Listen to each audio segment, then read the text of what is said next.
So, after a small break, we are back in Canada, round 10 of the F1 season calendar. The F1 was a little bit interesting because we saw a lot of teams growing into the Canada GP. And in Canada, we have one of the best asphalt, but here it will test your downforce. The asphalt is good, but it's not as abrasive. Looking at two stops, but one of the lowest downforce track of the season is going to test the downforce of these cars. Now, you may not really know how to classify those teams, but certainly we know McLaren is still ahead. McLaren are looking like the best team for now. Welcome to today's podcast. I love you guys. McLaren brought three upgrades: one front wing, a beam wing, and some other parts. Mercedes also brought upgrades. Those are the two major teams from the four major teams that brought upgrades. But McLaren started out with their test. Piastri was on the upgrade. Norris was on the old spec.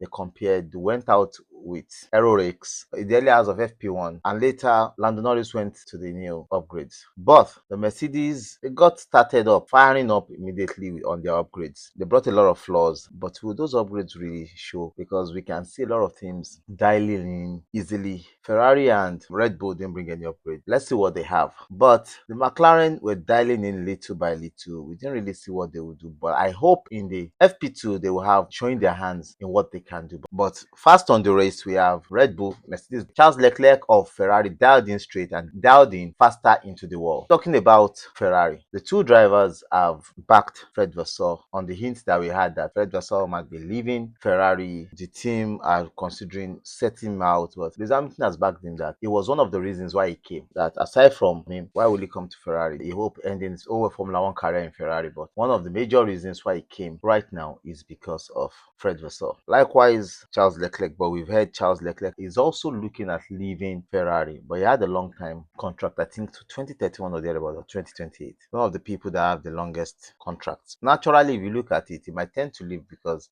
Ferrari has been winless. Coming second is not winning, it's just mediocrity. So I think Charles Leclerc might be thinking about leaving Ferrari, but is that the solution? I don't think that's the solution. I think the solution is how they are able to dial in, get themselves in riling and support the team, because in the last 6 years, they've changed three team principal: Arevo Bane, Binotto. Now we have Fred Vasseur. And Fred Vasseur is a proven winner. I would say winner in the sense that he's worked with great drivers. Let's see if they can turn their woes into good success. And Red Bull, no upgrades, but their team principal is on the firing line. He's looking as if a lot of people don't like him. A lot of rumors circulating that he might be on his way out. He's losing his wand. His strength in the team is waning, all those things. But 21 years in the team, hard work, dedication, I think he deserves, if he's going to leave an honorable leave. Let's see what happens. We've heard people saying, no, he will be going to Alpine. Some say he'll be going to relieve Fred Vasseur. And he's saying no. But let's see what happens after the 2025 season. Charles Leclerc crashed out 15 minutes into the FP1. We had Max Verstappen leading FP1, but it shows that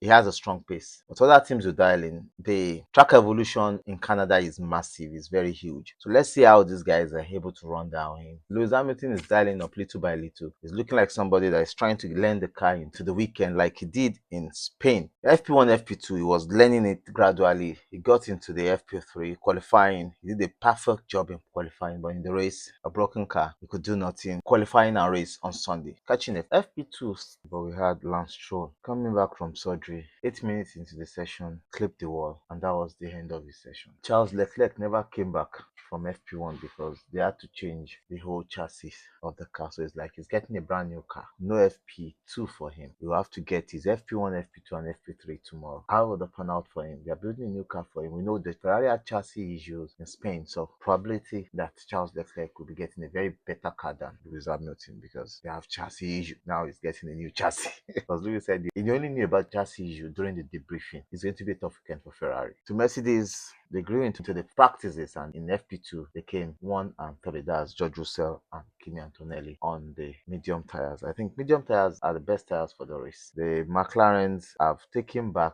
the front wing they brought. They said they are just for test, so they are using their normal front wings here. The last one they used in Spain. Now, like I said, downforce very high. It's one of the lowest downforce circuits we have on the calendar. The Williams have been up and doing since FP1. They are just out there in the mix, not just so close. Williams, the two practices, they've shown that they can be between second and sixth on the grid. So the Williams are looking so puffy, so enjoyable, and so decisive coming into Canada. But qualifying will be a different game. When it comes to qualifying, that is where everybody come up. These drivers take it to the extreme. If qualifyings in F1 are like races in F1, the races in the early days is so beautiful that the driver pushes from the beginning to the end. But now we have drivers pushing and trying to save tire, trying to save fuel, trying to save energy. But before, you're saving nothing, you're going all out to fight. It is war from beginning to the end. But I hope we see much more of this beautiful racing in the future, in which you have drivers giving their all. When we go into FP3, we can see that the Red Bull, McLaren, Mercedes are in play. Ferrari are not looking like a competitive team, but they might come up tomorrow and bust up surprises, because we don't know the four level in which they are on any of the teams. Probably the McLarens have turned down their engine because of the reliability issues Mercedes are having presently. So they might tune it down, looking at going into qualifying and the race on Sunday, turning it back up. I'm not saying they've done that, but they might have, because we've seen that Mercedes took new engine units this weekend because they need more power in this race. Ferrari too might have turned down, though they've not had reliability issues, but this is an engine dependent circuit in which a lot of engine power will be used. So some of these teams might tune down. But tomorrow, I'm sure we are going to see a lot of these teams breaking down new grounds, pushing the car to the extreme. That's what we want to see in F1. It's going to be a very interesting one. I know you don't want to miss it. In FP3 tomorrow, we'll get a good racing. You don't want to miss it. Catch you guys tomorrow. Bye. Cheers. Yeah, love you.